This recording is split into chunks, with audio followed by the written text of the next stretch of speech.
Antesne, Ministro Obras Públicas Satete, ex-mercado Senghol Bidau, se halodet ba estrada pista rua, mas be dedaune halmos ba jardim.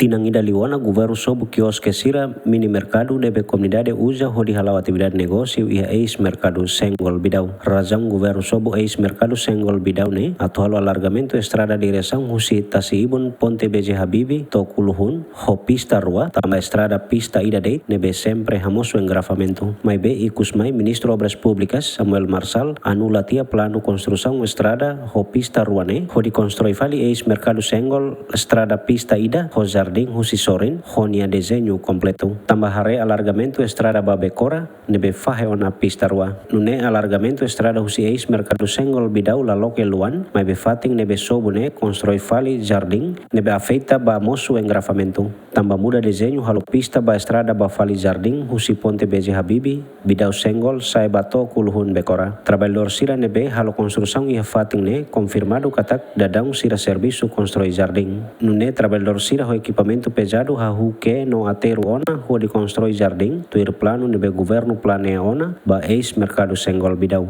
Ho plano governo nebe la fixu antes ne representante povo e Parlamento Nacional questiona tama governo hasai povo ia fating ne ho razão atu konstroi estrada ho pista rua mai be halo fali jardim. Relembra kata que lorong San Resinen bulan Abril Rio Roron Resinghat equipa nebe liderado husi Secretário de Estado Assunto Toponimia na Organização Urbana sobu baraka hamutuk sianul resin lima ex-mercado Senghol Bidau to Kuluhun. Equipa ne composto Siatou, Polícia Nacional Timor-Leste, Valentil Força Defesa Timor-Leste, Ministério Obras Públicas, Terras no Propriedade, Gestão Mercado Município Dili no entidade relevante selutan. Equipa conjunta ne executa serviço baseado Decreto-Lei número tolu Bararing Roron Resinghat, Lorong San Resingito, bulan Janeiro, alteração dahulu ba Decreto-Lei número tolu Resintolu Bararing Rovalu, Lorong Ron Resingito, bulan Agosto, quando ba higiene na ordem pública. Nunemos tuir Decreto-Lei número 5 Resingida Bararing Rosan Resinen, Lorong Ron Resinvalu, bulan Dezembro, quando ba licenciamento mensagem publicitária no Decreto-Lei número 2 Bararing Rosan Resingito, Lorong Ron Resinro, bulan Março, quando ba sistema de gestão resíduo sólido urbano, inclui Decreto-Lei número tolu Bararing Rosan Resingito, Lorong Ron Resinro, bulan Março, quando ba regime zona estacionamento duração limitada. Simão Ximenes, Benvini Ximenes, Jemen.